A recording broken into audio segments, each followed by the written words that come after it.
charge of Crew Dragon completing its third official long-duration mission for NASA's Commercial Crew Program. My name is Jesse Anderson. I'm a production engineering manager here at SpaceX, and joining me today from NASA Communications is Leah Cheshire. Welcome back. Thanks, Jesse. I love being here. Always a fun time. And so, yes, we're monitoring Crew 3's departure tonight. And once Dragon departs station, the crew's flight home is expected to last a little less than 24 hours. Upon separation from station, Dragon will use its Draco engines to thrust away from the station in a series of carefully choreographed maneuvers, or 4 departure burns, to increase the distance between the spacecraft and the space station. Dragon will also execute a phasing burn to lower its orbit and line the spacecraft up with its landing location. Next on its trip home is deorbit, entry, and landing, which covers all operations after the final departure maneuver. That includes trunk separation, closure of the nose cone, a deorbit burn, deployment of the drogue and main parachutes, and finally splashdown off the Florida coast, at which point our teams will recover Raja, Tom, Kayla, and Matthias. Tomorrow night, Dragon is targeted to splash down off the coast of Florida at 9:43 p.m. Pacific Time on May 5th, or 12:43 a.m. Eastern Time, May 6th, followed by the crew getting picked up at sea by one of our SpaceX's recovery vessels. And this is a live look inside Crew Dragon, where those astronauts are suited up and waiting for the undock command later on. But today aboard the space station is the Expedition 67 crew. They are now led by Roscosmos cosmonaut Oleg Artemyev, who just took over as station commander from Tom Marshburn, who is coming home tonight on Crew 3. As a reminder, just like its approach to the International Space Station, Dragon's departure and deorbit is designed to be fully autonomous, meaning there is no action required from the crew on board. NASA astronaut Kjell Lindgren helped the crew members prepare for departure today and might watch from the cupola as they depart, but the prime departure monitoring role falls on Tom Marshburn and Raja Chari from inside Dragon. Mission controls in Houston and Hawthorne will back them up. But for now, let's go over to Sandra Jones at the Johnson Space Center to talk a bit about how the station crew have been preparing to send the crew home and what we can expect from here until Dragon departs station. Sandra. Thanks, Leah, and welcome to the International Space Station Flight Control Room at the Johnson Space Center in Houston, Texas. The flight control team here tonight is primed and ready for tonight's undocking operations. Tonight's Orbit 3 team is being led by NASA Flight Director Rebecca Wingfield. Now, since Crew 4's arrival just last week, it's been a busy week during our direct handover. And over the last several days, the astronauts have worked to pack Dragon full of cargo for their return journey. Along with the crew, Dragon will return more than 250 kilograms or 550 pounds of cargo back to Earth. That cargo includes some samples for continuing human research and some hardware and other items. All of this cargo will get offloaded after we get the crew out of Endurance following splashdown, and the scientific samples will be sent to researchers for final analysis. The crew also took some time to get their SpaceX suits unpacked and ready for the journey home. And since getting the hatches closed just a short while ago, all 4 astronauts are now suited up and in their seats, standing by for undocking. We've got a final go-no-go poll coming up in just a few minutes where the joint SpaceX and NASA teams will make their final call for Dragon to depart the space station. And this is one of many checkpoints in the return that will continue all the way up until just before the deorbit burn. This gives mission managers multiple chances to assess the weather at the splashdown zones and make sure everything is lining up before Dragon departs. So we'll stand by for that final go-no-go, but for now, everything continuing to look good for an on-time departure. So with that, I'll throw it back over to Jesse and Leah in Hawthorne. Thanks, Sandra. Separation is set for approximately 10:05 p.m. Pacific Time, 5:05 GMT, which is just under 15 minutes from now. At the moment, Dragon is in its final configuration before undocking, and we are waiting for mission operators to conduct their go-no-go poll on whether to move forward with the undocking procedure. And like we mentioned, this is a fully autonomous departure, just like the approach to the space station, meaning that the crew won't be required to conduct any actions while on board. And it makes it even easier this time, since the crew won't have to stop at any waypoints like we see when a vehicle arrives.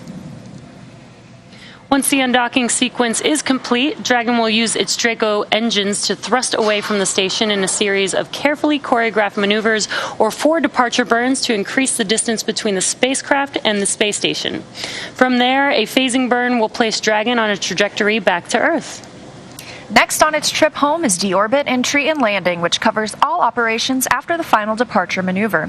That includes trunk separation, closure of the nose cone, a deorbit burn, deployment of the drogue and main parachutes, and finally splashdown off the Florida coast, at which point our teams will recover the Crew-3 astronauts inside Crew Dragon from the water.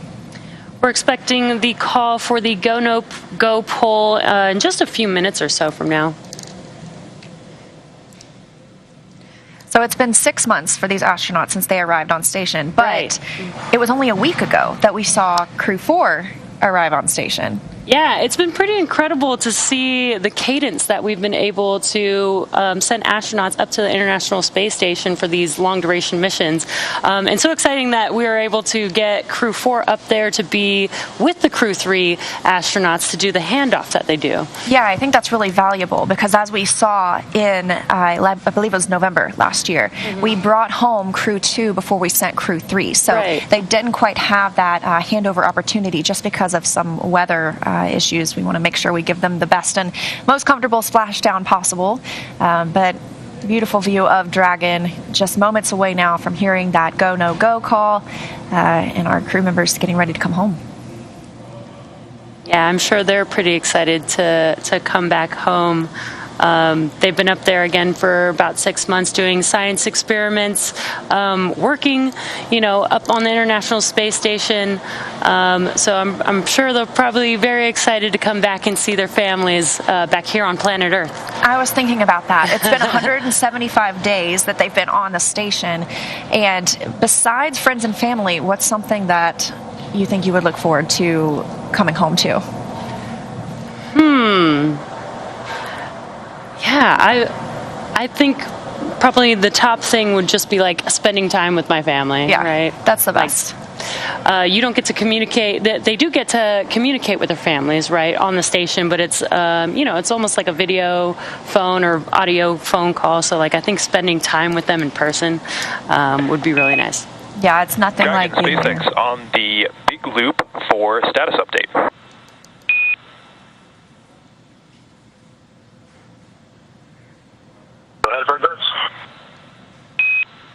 Okay, Raja, just 3 items to talk through here. First is that we saw a good leak check result. The second item is that we are still on track for our departure time of 0500 UTC. And then the last item that I have is that we've identified that the root cause of the timer behavior on your displays is that the vehicle is pulling in BAD and GAD data simultaneously. We expect this to resolve itself as soon as we disconnect the umbilicals for departure, and we've seen this behavior before with no concerns. How copy?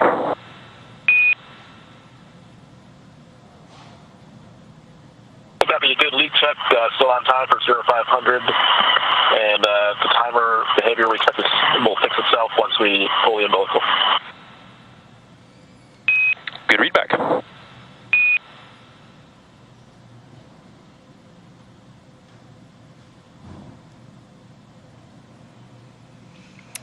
And we just had confirmation that the leak checks aboard Crew Dragon went well. We have also been waiting for that vestibule leak check to be complete. That's the space between the hatch on the station side, known as the A-Pass hatch, and the hatch on the Crew Dragon side. We want to make sure we bring that. Sensors on the big loop, just make sure to give us a noggins up when you're ready for us to go visors down, so we have enough time to do that.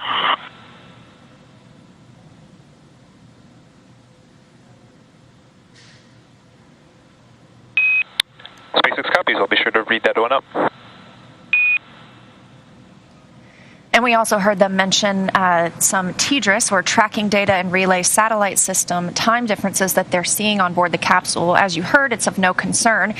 They're getting this data because they are still connected to the space station. Those umbilicals are still attached, so they're receiving data from the space station. And once they are demated and Dragon shifts to its own Tracking Data and Relay Satellite link, that time difference won't be an issue anymore.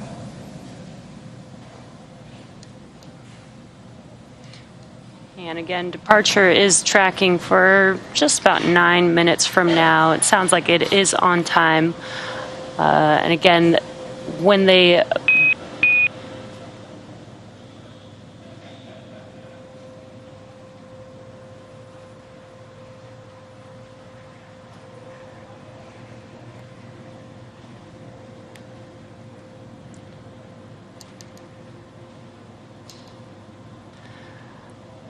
begin their departure, they will the undocking procedure will begin to unlatch the latches attached to the docking adapter there, and then the thrusters will push the vehicle away from the International Space Station. So there is a number of events that do happen when we begin the undocking sequence, and then there will be 4 departure burns that will get them into the trajectory to make their way back home to Earth.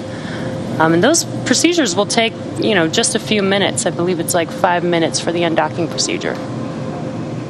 It's pretty quick. And if you look now, a beautiful view of Crew Dragon and the International Space Station as they are flying 260 statute miles over the Maldives, traveling at over 17,000 miles per hour. And we're standing by for a call to the crew, waiting to hear that teams here on the ground are go for undocking. And if you're just now joining us, you are looking at a live view of Dragon Endurance with the Crew-3 astronauts already on board Dragon. They're already strapped into their seats, into their suits. They've already completed suit leak checks. They've also done a leak check of the hatches on Dragon and the International Space Station. And we're just now awaiting proceeding with the undocking procedure, again scheduled for 10:05 p.m. Pacific time or 5:05 GMT.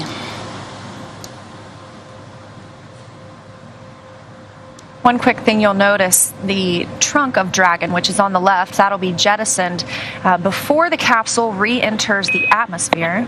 Dragon, SpaceX on the big loop for undock timing.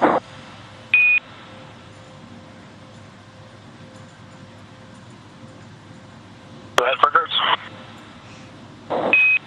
Okay, Dragon, just wanted to let you know that our final reconfigurations for undock are complete and nominal. Right now we are pulling go for undocking.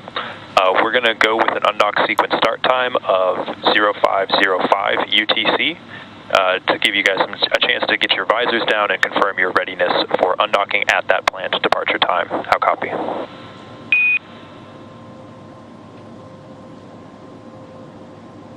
Copy, pulling go for undock at 0505 for the sequence start time. And copy, we are go and visors down. In work.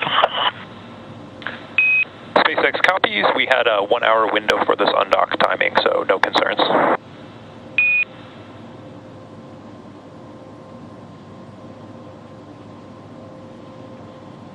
Copy, and our visors are down, then copy, you guys are go for undock.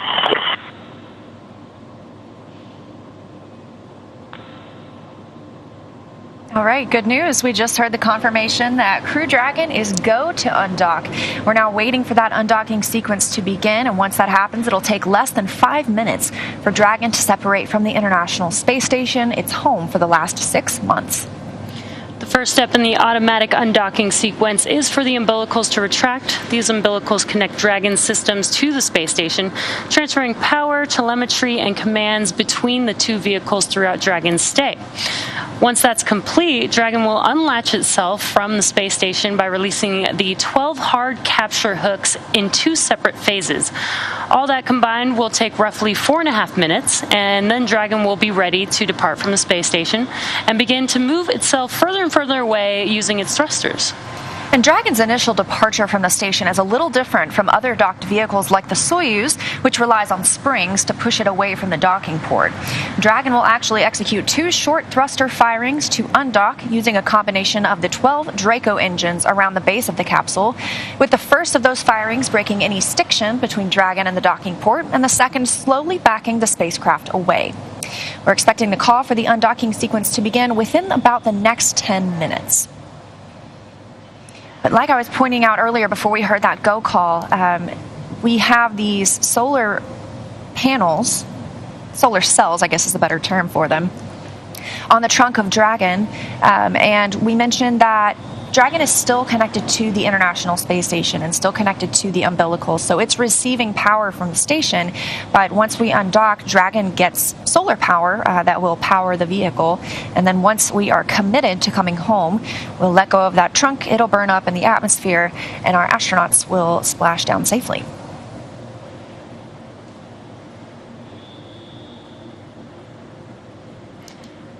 We're just around 3 minutes away from that undocking sequence beginning. We did hear that go for readiness, so we are on track for Crew-3's departure and ready for them to head home back to Earth.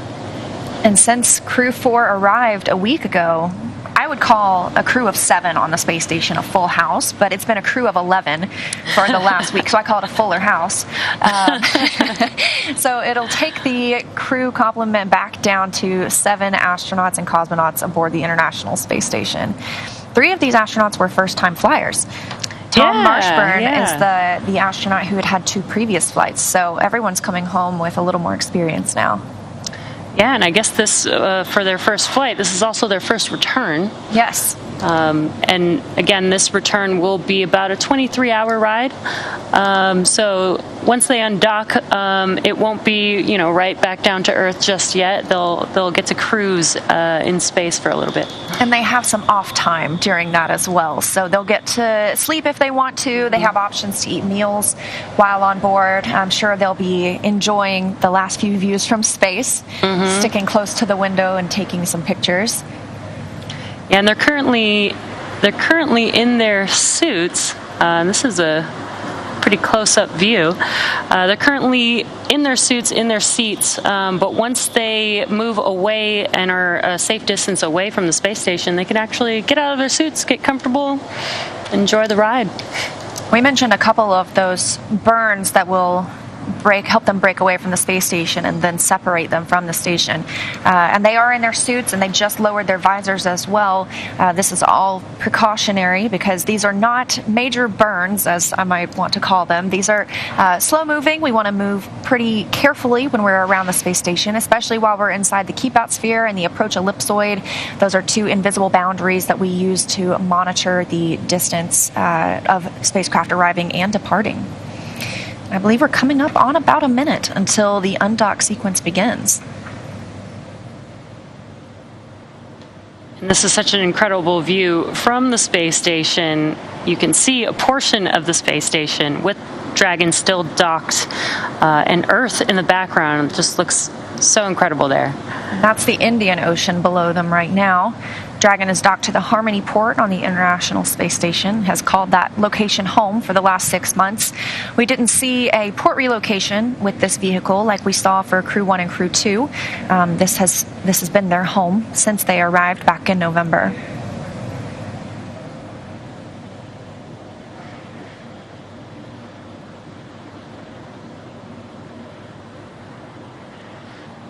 And we're still...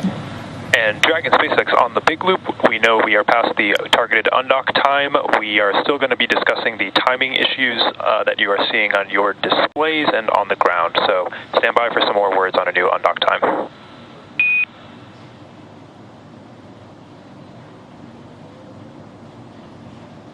Doing copy. And that was the core crew operations and resources engineer speaking with the crew on board Dragon. And there's the core there on your left-hand screen. Just mentioning that they are still checking on a couple things that they had their eye on. Undocking was scheduled for 10:05 p.m. Pacific time, but there is some margin in the schedule. So once they clear what they're looking into, we should be go for undocking.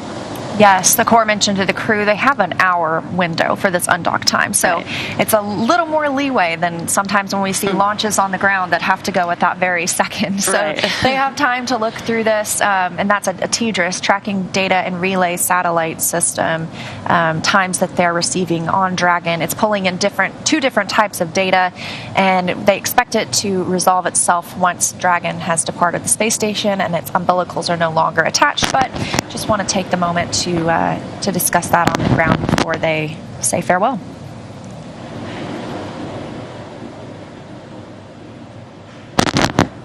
And you were talking about the Corps. That person is here in Hawthorne, but we have someone similar in Houston, and that's the Capcom, or the Capsule Communicator. They are not speaking with the astronauts on the capsule, even though that might sound confusing. They're actually the person who relays information from Mission Control Houston to the astronauts on the space station. So those two roles are incredibly important, and we only have those two people that are speaking with the crew. That way there aren't too many voices at one time. It's an easy flow of information. And there you can see on your screen, on the left-hand screen, that is Mission Control here at SpaceX headquarters in Hawthorne, California. And on the right side of your screen, a little place that feels like home, is Mission Control Houston at Johnson Space Center in Houston, Texas.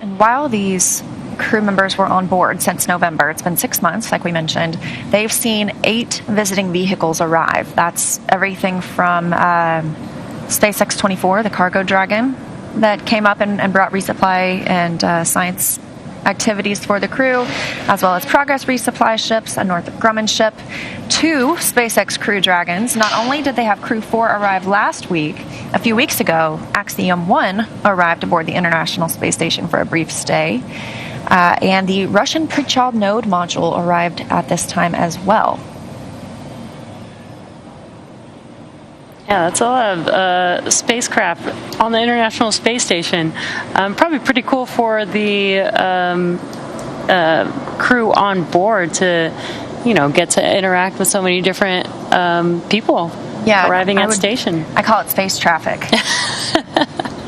It's essentially what it is, yeah. And that's how the astronauts get their food and their supplies. All of the water, or almost all of the water on board is recycled.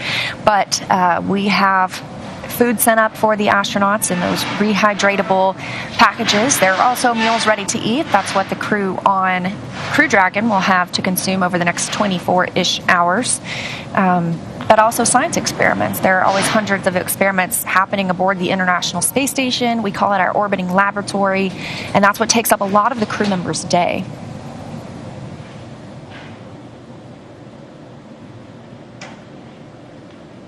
And we do have 2 versions of the Dragon vehicle. The one that you're seeing on your screen is Crew Dragon, and as Leah's mentioned, the Cargo Dragon is basically designed to just fully carry cargo up to the space station. The Crew Dragon vehicle can also carry cargo as well. It is designed for 7 crew members. We have 4 members on board, so where we would have the other 3 seats is where we store cargo, which is just basically beneath the crew members on board Dragon. So can bring some cargo with them on the crew vehicle as well.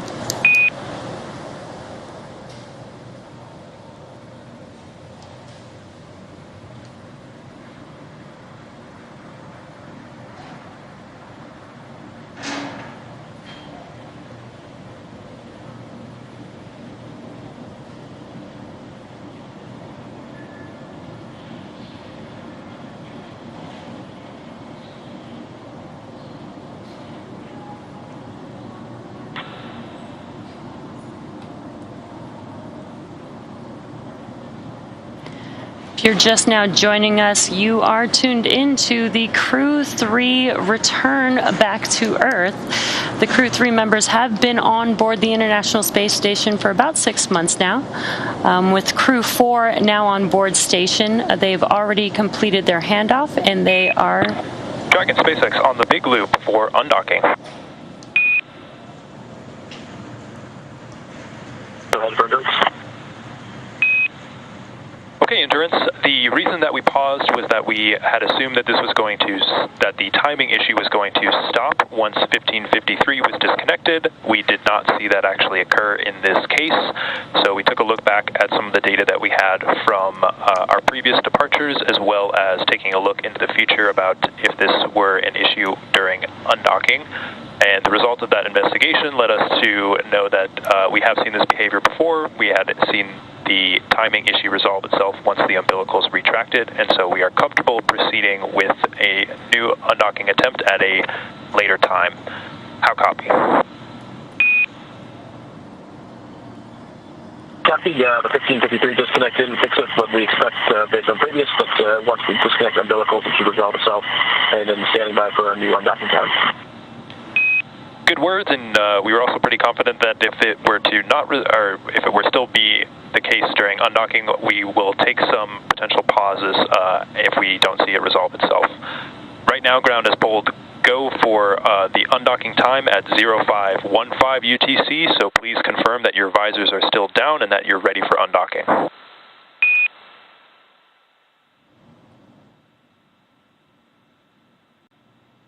The undock sequence started at 0515, and all visors are down. SpaceX copies.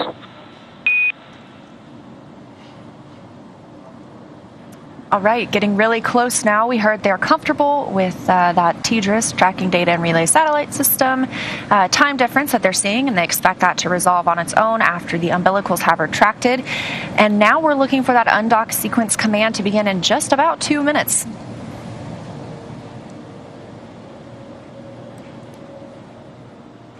Again, we had some time to make sure that we have everything planned as we wanted to, because this is an hour-long undocking window.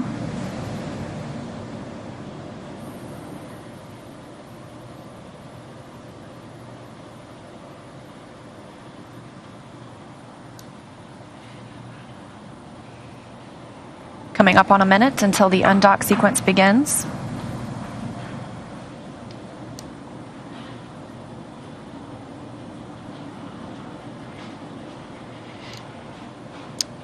Again, this undocking sequence will be an automatic undocking sequence.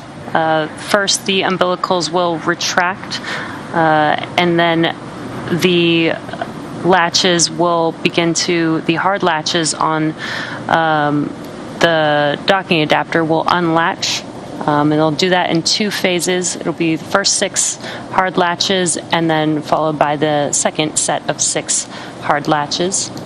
Then the vehicle will basically do a couple burns to push itself away from the International Space Station so that it's at a safe distance before it starts officially making its way back to Earth. Undock sequence commanded. There's copy, which is the same.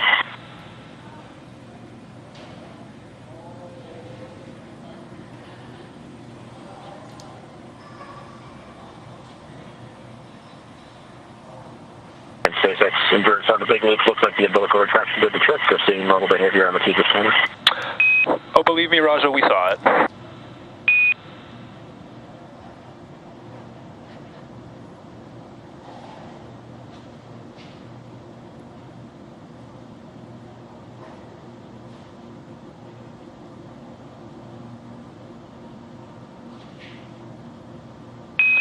Umbilical demate complete and nominal.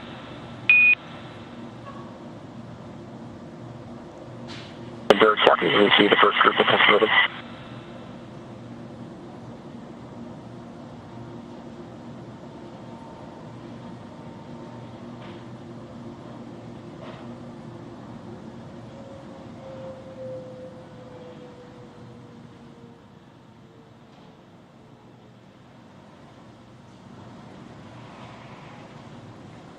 And with that, we have confirmation that the undocking sequence has begun.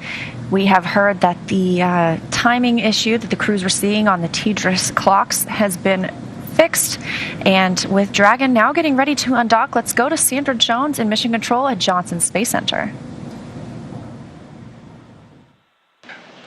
Thanks, Leah and Jesse. Great to hear that all is proceeding as planned tonight for undocking. As you mentioned, the umbilicals have began to retract, and right now we're working on the sets of hooks to also separate Dragon from the International Space Station. Again, there's 2 sets of 6 hooks that we'll be looking to open, so a total of 12 hooks in all.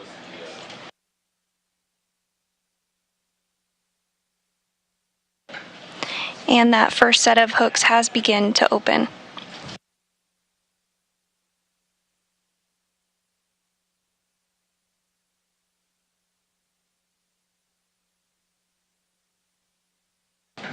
Once all 12 hooks are open, Dragon will officially be undocked from the International Space Station, ending its 6-month mission aboard the orbiting outpost.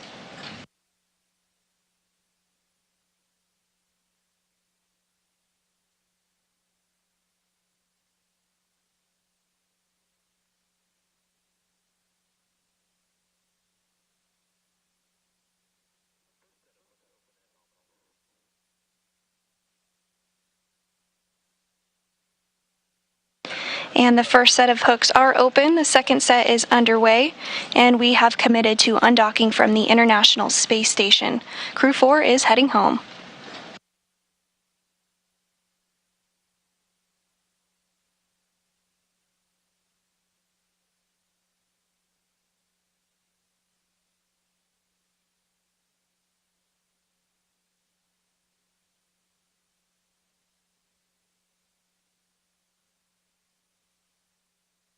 Again, that first set of hooks is open and the second set is underway.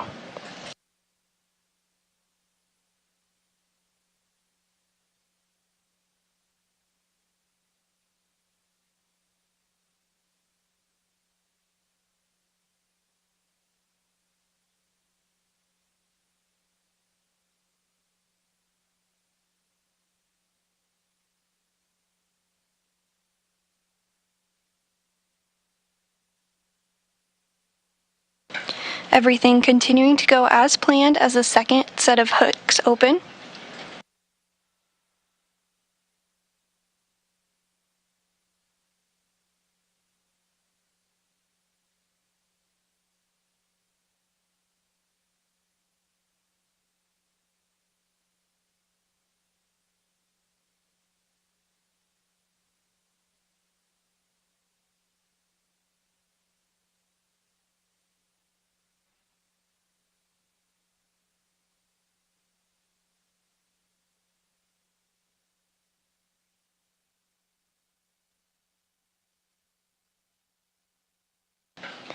And we should be hearing the call here shortly that the second set of hooks has opened.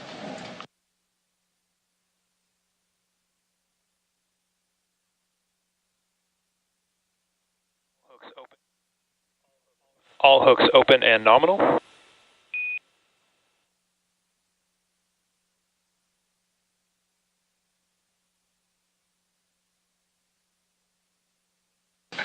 And the Crew Dragon Endurance has undocked from the International Space Station. We do the 4 same. Dragon astronauts separation aboard confirmed. the orbital outpost completing their 6-month mission. That undocking did occur at 12:20 a.m. Central Time, 1:20 a.m. Eastern Time, while the International Space Station was flying southeast over Australia.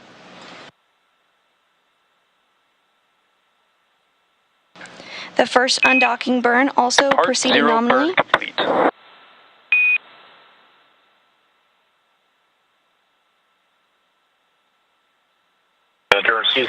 And with the series of departure burns now underway. Copy.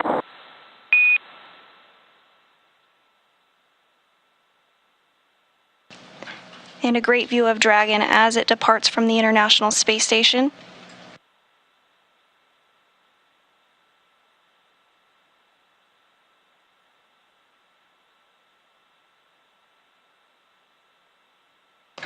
Next up will be the rest of the series of departure burns that will continue to push Dragon further from the space station. And with Dragon now successfully undocked from the space station, again that undocking occurring at 12:20 Central Time, 12:20 a.m. Central Time, 1:20 a.m. Eastern Time, just southeast of Australia, I'll hand it back over to Jesse and Leah in Hawthorne to walk us through the next phases of return. So some great news and great views. Dragon is now undocked from the International Space Station. We have already completed departure burn 0. That's a short burn of Dragon's Draco Thrusters. Lasts about 16 seconds long. That increases the speed that Dragon is flying away from station and sends it on a trajectory, taking it up and around the orbiting laboratory.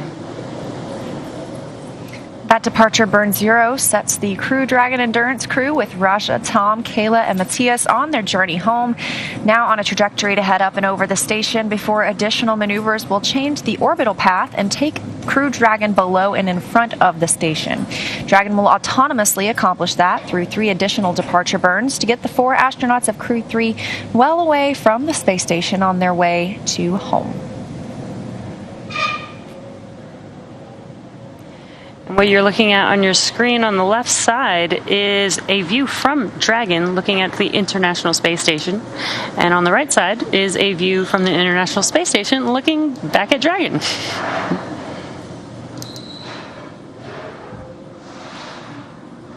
And now on the left side is the view inside Crew Dragon Endurance, looking over the seat of the commander and the pilot. You can see the screens they're using to monitor their journey back home, but again, they don't need to make any actions to continue Dragon's flight. This is all autonomous, and they use those screens to monitor the vehicle's systems as well as where they are in the process.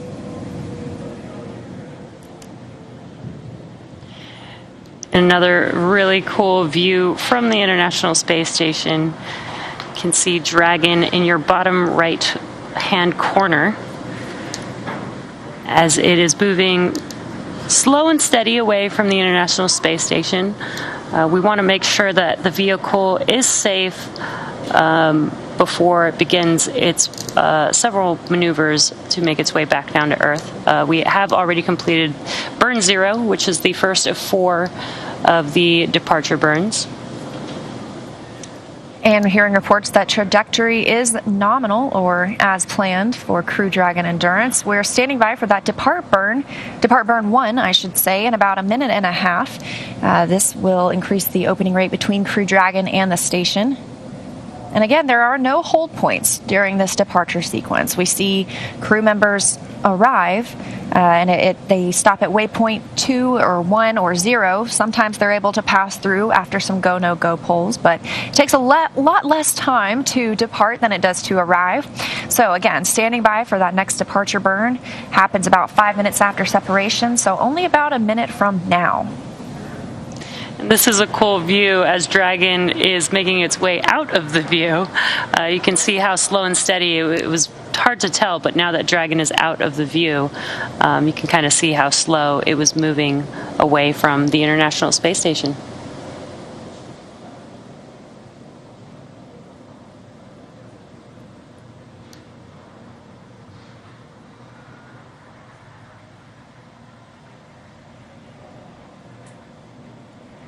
Again, as Leah mentioned, if you're just now joining us, we have completed departure burn 0, and we are now awaiting departure burn 1 coming up next. And you can tell it's a little bit darker outside now. That's because the Crew Dragon and International Space Station have entered an orbital nighttime. They circle the Earth every 90 minutes, so they see a sunrise or a sunset every 45 minutes. And they are now flying just southwest of New Zealand, about 271 statute miles over Earth. And you can see on your screen some bursts happening there. These are the burns. Dragon is using its Draco Thrusters to maneuver itself away from the International Space Station. That was a pretty cool view. One burn complete. Dragon, you are go to doff your suits per procedure 4.012. And this is a reminder that ground will be deactivating the big loop following exit from the approach ellipsoid.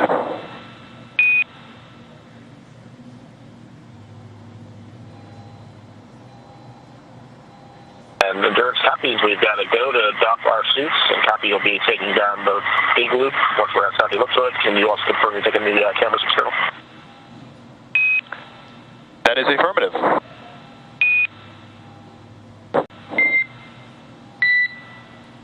Thanks very much. And Station Endurance, thanks for the warm send-off.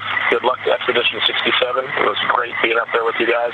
We can't wait to see the awesome work you guys continue to do on that amazing orbiting laboratory up there. Thanks, Endurance. Appreciate the kind words. We had a great time handing over with you all, and look forward to seeing your smiling faces on the ground.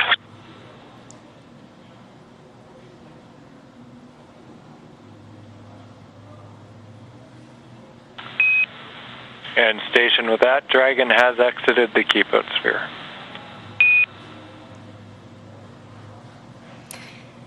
And confirmation that both depart burn 0 and 1 are now complete. And Crew Dragon has exited the keep-out sphere. That's the imaginary boundary or sphere about 200 meters in radius around the station. It's one of several safety zones. And Dragon SpaceX on Dragon to ground for some suit doffing actions.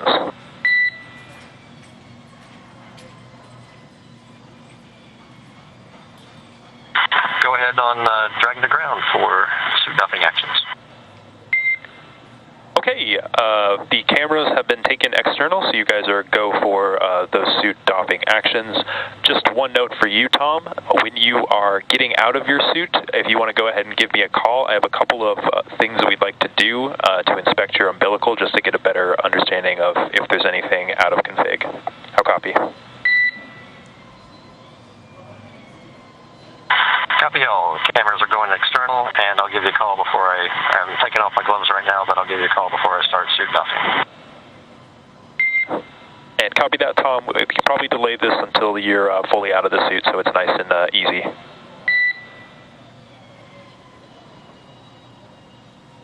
Okay, copy. Give you a call once I'm out of the suit.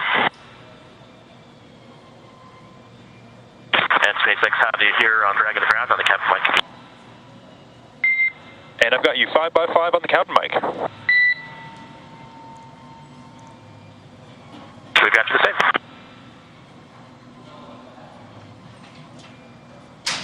That call coming from the Corps here in Hawthorne to the crew aboard Crew Dragon, letting them know the cameras will be off while they take off their spacesuits and get into some comfortable clothes for the journey home.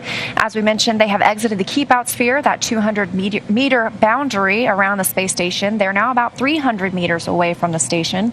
But before moving out into the keep-out sphere, spacecraft have to be configured where they would not cross that imaginary boundary for at least 4 orbits, even if the spacecraft lost all maneuvering. And we are now waiting for Dragon to exit the approach ellipsoid, or the AE, which is another imaginary shape. This time it's a 3-dimensional ellipsoid measuring 4 by 2 by 2 kilometers in the same family as the keep-out sphere. Now, one of the key differences with the AE is that vehicles outside it have to be on what we call a 24-hour safe free drift trajectory. Now that means the spacecraft would not cross into the approach ellipsoid for at least 24 hours, again, even if it lost all maneuvering. So we are waiting for that call out. That Dragon is outside of the AE. That's the next call out that we're waiting for. We also heard the Corps talking to Thomas Marshburn about the umbilical on his suit. They were just talking about the umbilical that connects his spacesuit to the Dragon itself. That helps provide calm, cooling air while they're in the suits. Of course, while they are in their more comfortable clothes for this journey home, he won't be connected to that, and they can talk through a cabin microphone instead. Yeah, and they did also mention that they can doff their suits or remove their suits. So as Liam mentioned, they are starting to get comfortable, and they do have, a 23-hour journey on the way back home. So it'll be nice to get out of those suits, even though they are like a personal AC system for them. They look comfortable. Again, we are waiting for the Dragon vehicle to confirm that it is outside of the approach ellipsoid, or the AE. And everything has been moving pretty smoothly for Dragon so far. We are on a nominal or normal trajectory, and the next burn isn't coming up for another 42 minutes. So Dragon is still cruising on those burns, depart burns 0 and 1 that we actually saw. I love that view. And those burns come from the service section, Draco Thrusters. Those are used for smaller maneuvers rather than the bulkhead Draco Thrusters, which are under the nose cone. Those are used for the larger maneuvers like the deorbit burn. And Dragon SpaceX on Dragon to ground, no response required. But cabin temperature is now allowed via 4.080, and the cabin is currently configured for maximum cooling, so you guys have crew control as of now.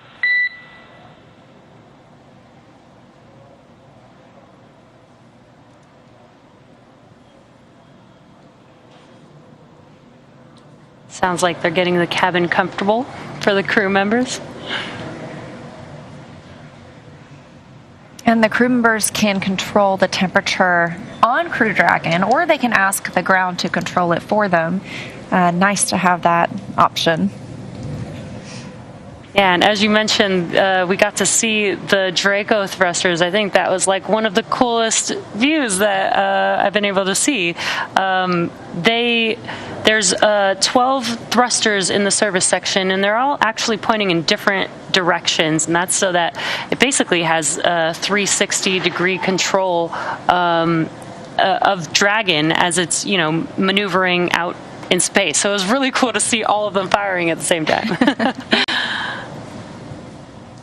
We're about halfway out of the approach ellipsoid. That's that 4 kilometer by 2 by 2 kilometer imaginary shape. Actually, I've heard it called the pizza box because of its shape around the International Space Station. And so we use this and the keep out sphere for all vehicles that arrive and depart the International Space Station. That helps the teams monitor where vehicles are, if they're ready to cross those boundaries, and eventually dock or undock with the space station.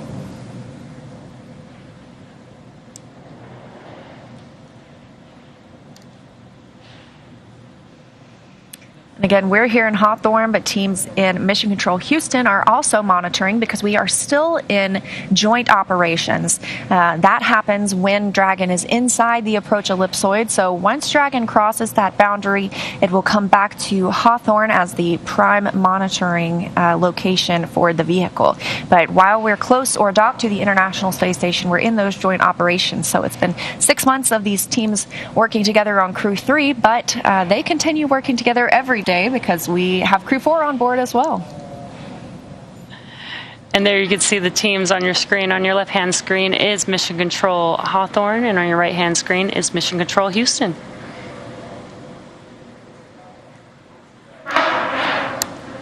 And even though we undocked a little bit later than the initial time, we had that hour-long window of undock opportunities, and so we don't expect a change to the splashdown time. We're still targeting tomorrow night around 9:43 p.m. Pacific or 1:43 a.m. Eastern off the coast of Florida.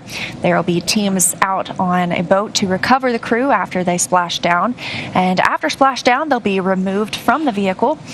They will go through some casual medical checks and then eventually board a helicopter and be brought back to land, where they will board a NASA jet to fly back to see their families in Houston.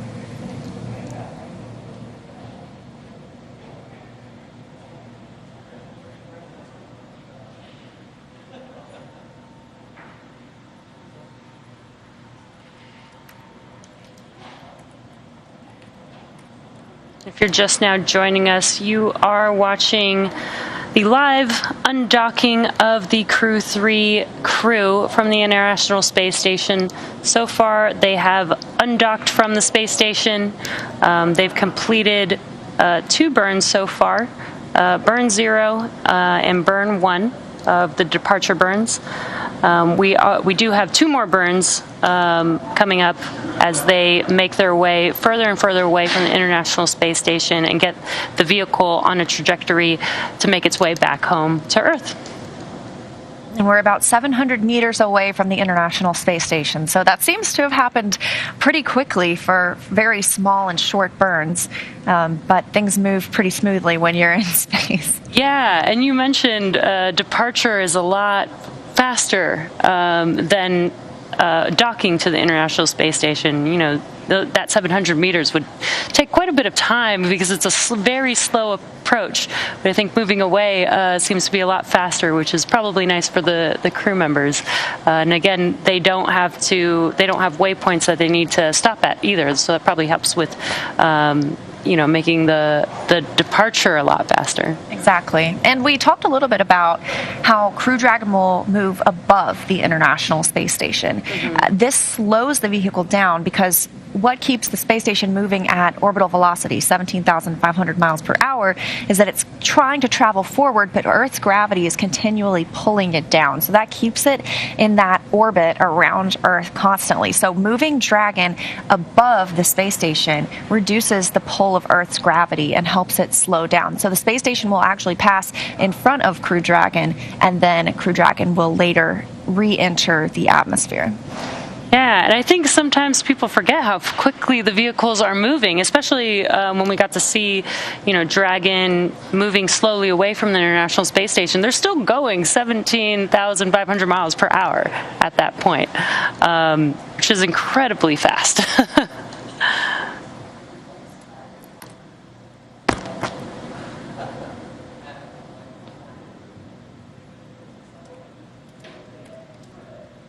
SpaceX Endurance on Dragon to ground for post-docking suit actions.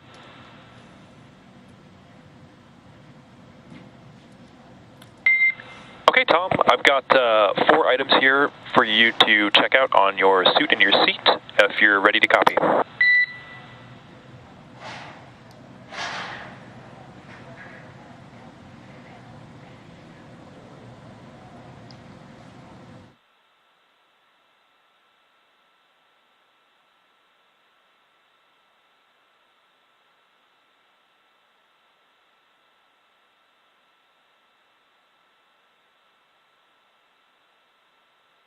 SpaceX copy, just getting my satchel.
SpaceX Endurance, go ahead for the 4 items for the suit check.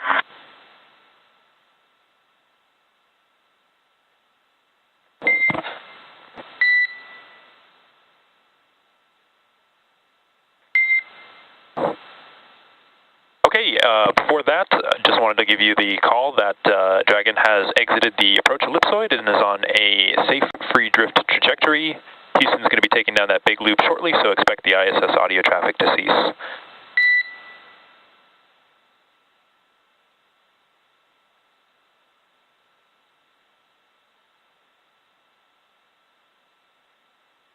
Okay, we copy exiting the approach ellipsoid, and we'll be taking down the big loop. Good readback. Okay, the 4 items that I have for suit inspection. Number 1 is to take a look at both of the latches on the suit side of umbilical, just seeing if there's anything funky about one or the other, like less force to actuate or anything that seems weird.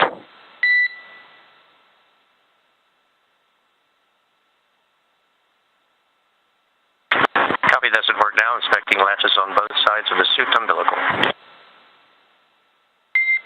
Okay, do you want me to keep reading them off, or do you want to get back to me on that? We're kind of doing it simo while you're talking, so Matthias went ahead and reconnected the umbilical to the suit, and he felt like he had to jiggle it and apply extra force to get clicks on both sides.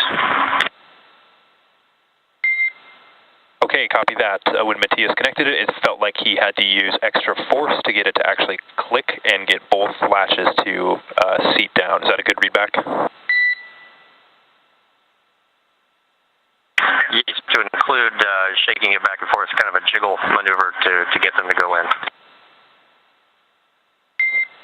Okay, copy that. Some extra force and a shaking or a jiggling for the umbilical to actually get it to seat in correctly. Good copy.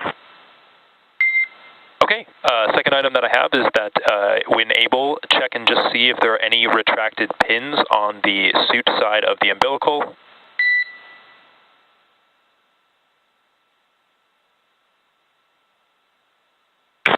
Checking pins on the suit side.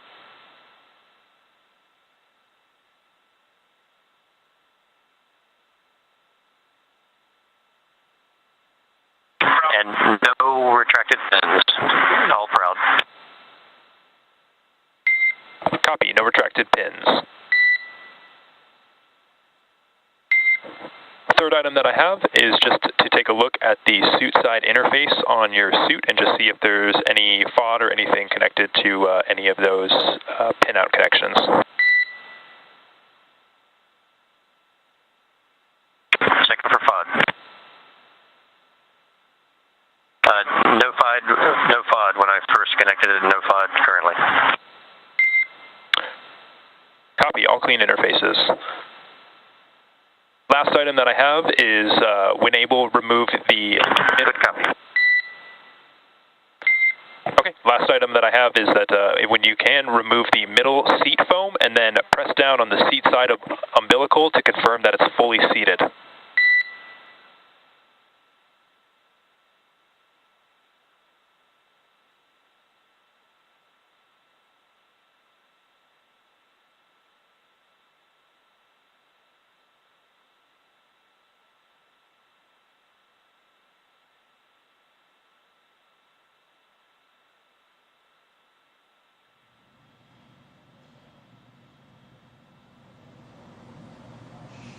All right, we just heard some chatting between the Corps here on the ground and the crew members aboard Crew Dragon Endurance. They are now outside of the approach ellipsoid, that 4 kilometer by 2 kilometer by 2 kilometer shape, invisible shape, I should say, around the International Space Station, which we use to monitor arriving and departing vehicles. Now, we were just talking about how Crew Dragon was going to come home by moving above the International Space Station. I said it was due to gravity that it would slow down, but it's actually due to relative velocity. So the space station is closer to Earth. It will appear to move forward from Crew Dragon, and Crew Dragon will then lower itself, enter the atmosphere, and come home. But everything is moving really smoothly for the astronauts and their journey home on Crew Dragon Endurance. Yeah, and very exciting. Crew 3 on their way back home. Now NASA astronauts Roger Chari, Tom Marshburn, Caleb Barron, and European Space Agency astronaut Matthias Maurer have departed the International Space Station. It will take them about 23 hours until they make their way back home to planet Earth. Next up, the crew, they've already doffed their suits and they are settling in for the flight home. So as they rest up, our teams here will continue to keep an eye on the weather to ensure a safe return to Earth for Dragon and our Crew 3 astronauts. And though our coverage here in Hawthorne is wrapping up, we're going to turn it over to the NASA team in Houston to take us through the next phases of the Crew 3 mission. NASA TV will stay on the air for continuous live coverage along Crew 3's journey home. So for those of you watching online on NASA's YouTube, take a look at the description below the video and you'll find the new link for the Crew 3 coast phase. Live coverage will continue at that new location shortly. But if you're watching on NASA TV, don't touch that dial. You won't notice a thing and coverage will continue. And meanwhile, SpaceX's YouTube channel will join live coverage starting roughly 1 hour prior to splashdown. And as always, you can find mission updates on Twitter at NASA, at SpaceX, and on the web at nasa.gov. Thanks for watching, and may the 4th be with you.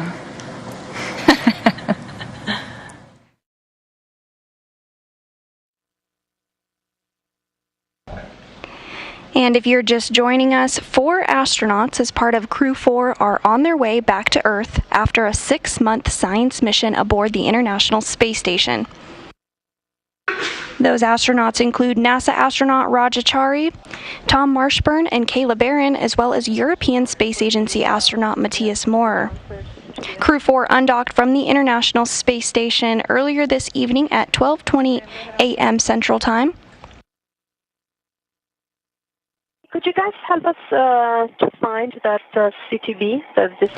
And Crew Dragon Endurance is going to continue its journey home, and all is proceeding as planned. We're targeting a splashdown off the coast of Florida at 11:43 p.m. Central Time later today. That will be 12:43 a.m. Eastern Time on May 6th.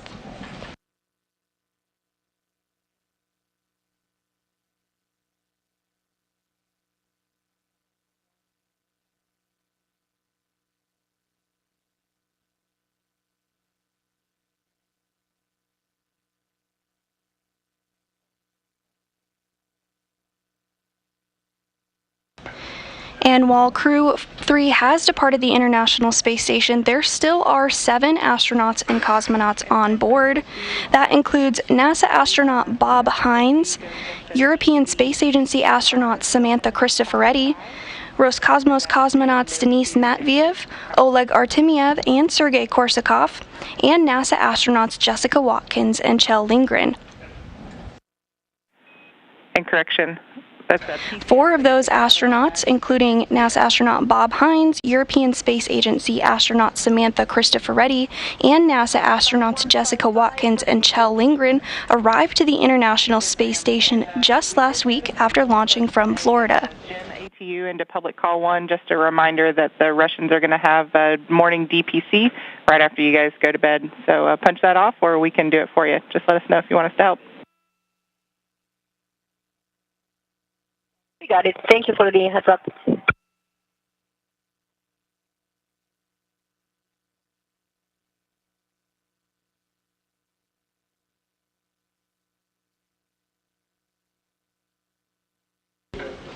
And before undocking from the International Space Station earlier this evening, NASA astronaut handed over command of the International Space Station to Russian cosmonaut Oleg Artemyev in a traditional change of command ceremony.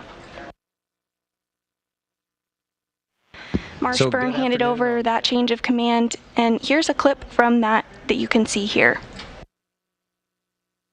Our last-minute photos, our last-minute items, and getting ready to come home. So a bit of a bittersweet moment, I think, for a day for all of us. So just wanted to say, we all like to say a couple of words, but of course none of this would happen if it weren't for the incredible professionals and human beings around the world that have made this space station possible, not only in the audacity of even thinking that this could happen, but in then pulling it off. And then every day we interact with individuals around the world that not only keep us safe, not only keep this space station running in orbit, but also allow us to help them finish up the dreams of scientists around the world producing scientific data that will improve human lives for the better. And so we'd just like to say a few words here as we're hopefully going to be departing the space station here in just a few hours.